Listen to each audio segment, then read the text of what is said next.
Sa video natin ito mga boss, pag-usapan natin yung paggawa ng front elevation. Paano ba gawin kung gagawa tayo nitong front elevation na ito? Kasi napag-usapan na natin dati nung mga previous video yung paggawa ng floor plan. This time itong front elevation na ito yung gagawin natin. Step by step po nating pag-uusapan yan. Kaya lang mga boss, kung bago pa lang pala kayo sa maliit pa lang nating channel, huwag nyo po muna palang kalimutang pindutin yung subscribe. Pero isama nyo rin po yung like at saka notification bell. Okay, umpisahan na po natin yung topic natin. Okay, umpisahan na natin mga boss yung paggawa nito. Para maumpisahan natin ito mga boss, ang gagawin natin, ikakopy lang natin itong floor plan. Dito manggagaling yung mga elevations na yan. Copy lang natin. Once na nakopy natin mga boss, gagawa lang tayo ng line,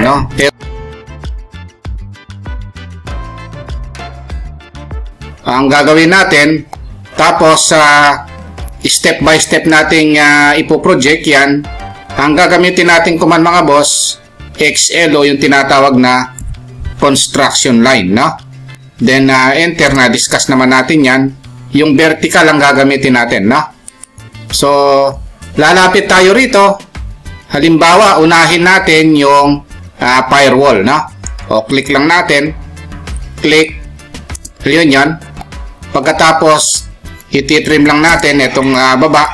So, ito yung firewall, gawin ko lang layer na wall, Ngayon, ang susunod na gagawin natin mga boss, para step by step na hindi tayo malito, ito namang roof, Itong roof, ang gagawin natin, kukunin natin yung layer na roof.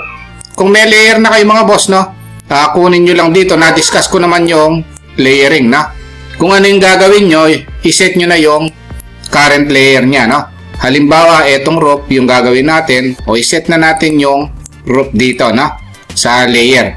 Pagkatapos, lalapitan natin, XL uli, construction line, vertical, o lalapitan natin, ito yon. Ito, po-project natin. Ito. O, ito na yon, Ngayon, ititrim natin yung baba. Ngayon, titingnan natin, ano ba yung taas ng roof, O, ito, magmula rito, meron siyang 3 meters, From ground to yung bottom ng roof. Offset lang natin. Kung i-offset natin, 3 meters, ito. Ayan, Pagkatapos yung thickness ng gutter. Ang thickness ng gutter is 0.3. Offset lang natin. Tapos, ito naman, apex, 2.4. Offset, 2.4. Tapos, from apex hanggang dun sa top ng firewall, 0.5. Offset uli, 0.5. Magmula rito hanggang doon, So ngayon, ang gagawin natin, o ititrim na muna natin itong nandito sa firewall, para hindi tayo malito, Ito. Ayun, So yung mga nasa loob, trim na rin natin, para hindi sagabal ito. Actually, wala dapat yan,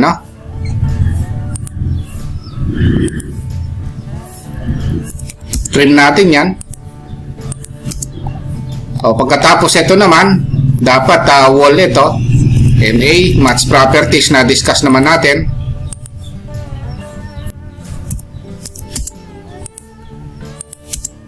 Ngayon, ituloy natin itong nandito sa roof. O, ititrim natin ito, yung mga nasa ilalim na ito. Trim. Tapos, ito, ititrim rin natin ito. Ayan, Ngayon, ang gagawin natin, ito yan, Kukonect natin dito, doon sa end ng roof na yan, Ito yon. O, tapos trimming na lang,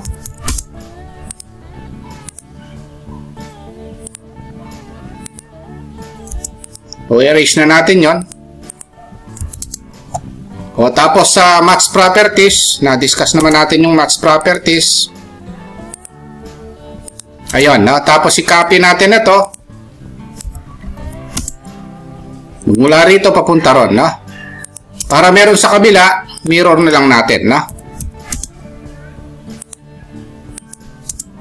O trim na lang natin yung sobra. O ito na yung roof, no? Ayan. Ngayon ang susunod na gagawin natin, yun namang wall, no? Yung wall, ito yon. O punta tayo sa current layer na wall, no? Tapos lalapitan natin ito. XL or construction line vertical, o yung makikita natin sa labas, no? Yun yung ipoproject natin. So ibig sabihin gamit na gamit yung construction line dito, no? So ipoproject natin ito. Ito hindi kita ito, no? Ang kita lang sa labas, yun yung pipik natin. Ito hindi na makita yun dahil nasa loob yun. O ipipik natin ito. Ito. Tapos ito kita ito. Ito sa kanan lang natin kukunin yon. Actually pwede na natin kunin, no? Itong mga ito hindi kita sa labas yan. Ito. Pero ito hindi nakita yan. Tapos ito kita ito. Ayun, no? Ngayon, ito na yung mga wall, no?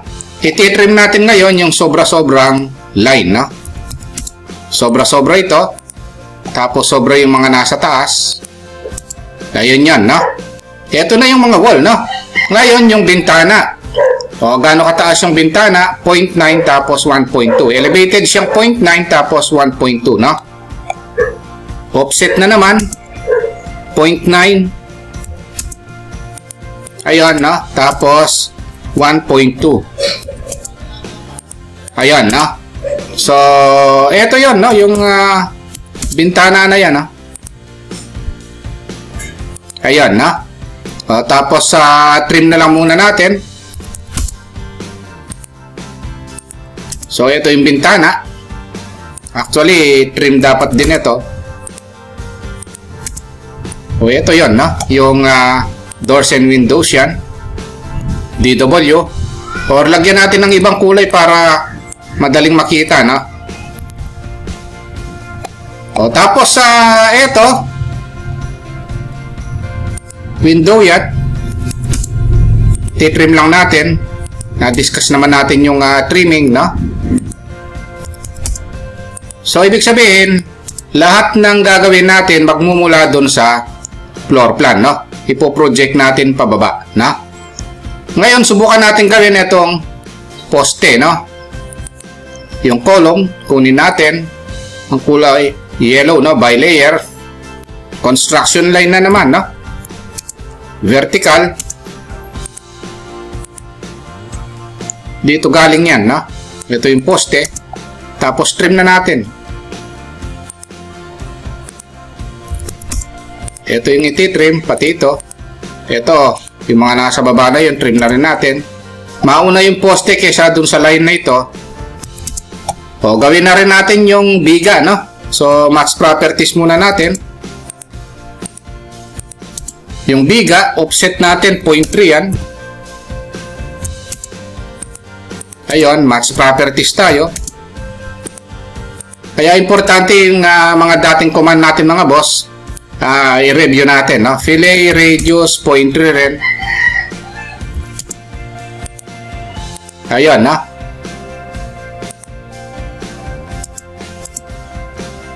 Fillet natin. O, tapos ito, yung mga line na yon nasa loob, mas una yung biga, no? Kaya ititrim natin yung mga nasa loob. Ayan. So, ayan, ganun lang mga boss, ha? Ituloy natin paano yung pinto, no? So, ito yung pinto. Ka-level yan ng bintana, no? Maglaline lang tayo rito. Trim. Tapos, ibahin natin yung kulay. Or kung meron kayong layer mga boss, ha? Tingnan nyo lang dito. Kung ano yung layer, dagdagan nyo lang, no? Halimbawa, magdagdag ako ng layer, na-discuss ko naman yan.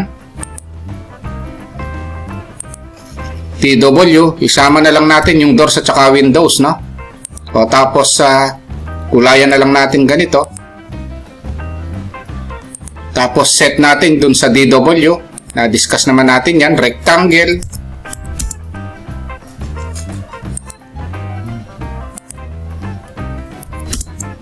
Medyo lumampas, no? O, tapos offset na lang tayo, halimbawa 0.1. Dito sa design na ito mga boss, kayo nang bahala kung anong design ang gusto nyo, no? Sample lang naman ito.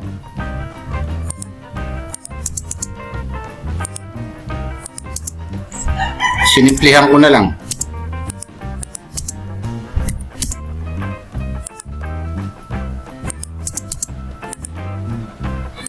Para magmukha lang pinto, na?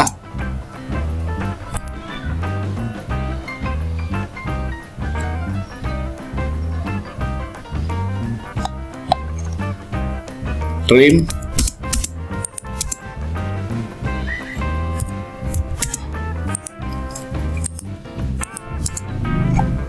So, kunwari, gawa natin ng doorknob, kahit pa, lagyan lang natin.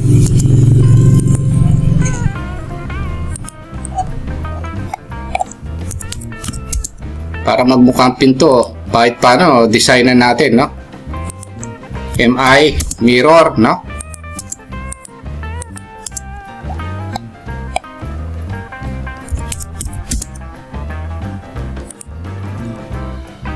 Pag nagawa naman yung isa, mirror na lang mga boss, ha? Pag mga simple design na ito. Pero kung ano yung design na nakikita nyo doon sa pinagagawa, yun yung gagawin nyo. Ito, sample ko lang naman ito, no? O, tapos dito naman sa bintana, gawan nyo lang ng design, no? Offset. O, kahit 0.1, no?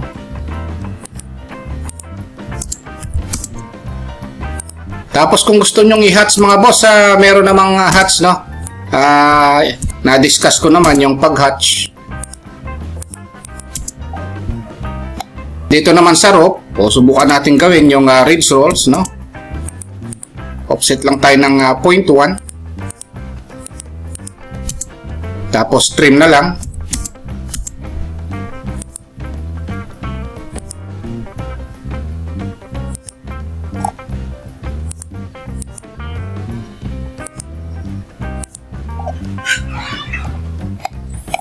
Ngayon yung gutter mga boss, pwede nyo nang gawin dito, no? So, yung gutter, tingnan nyo kung ano yung design niya. O, halimbawa, ganito.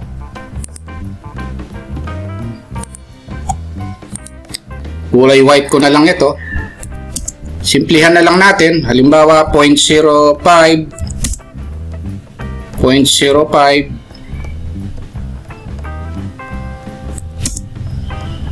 0.05. 0.1, 0.05, 0.05. Ito sample ko lang ito, no? Tapos i-rack na lang natin.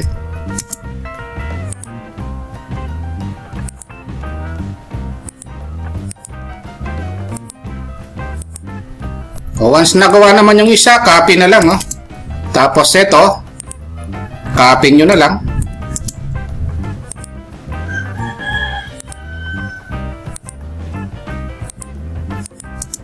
MA.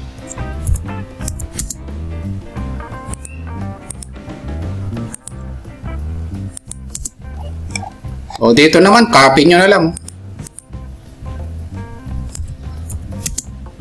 Hawakan dito. Erase ito. Tapos kung meron siya sa kabila, mirror na lang, na?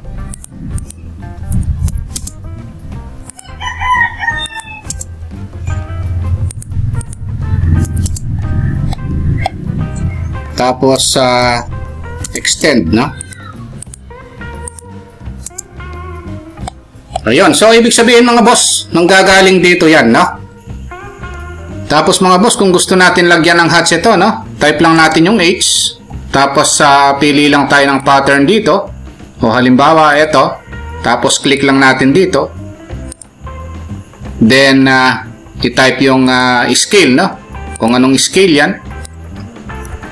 Kung anong kulay, no? O, tapos enter. So, ito na yung hatch, no? Ngayon, pwede nyo rin lagyan dito kung gusto nyo pa. H lang uli. Pattern. O, halimbawa, brick, no? Click. Scale. O, halimbawa, 0.5.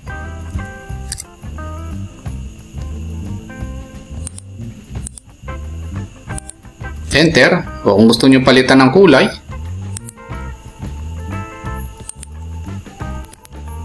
Basta yung gusto nyong i-hatch dito, i-hatch nyo lang, no? Na-discuss ko naman yung mga hatch. Tapos, lagyan nyo na lang ng dimension, no? Halimbawa, gusto nating lagyan ng dimension. Ito yung paglagay. Na-discuss ko naman yung dimensioning, no? Tapos, annotate, continue.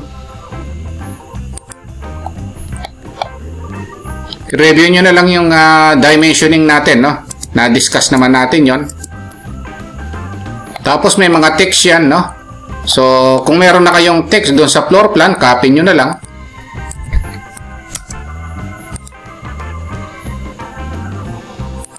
Tapos edit na lang, no? Na-edit naman yan.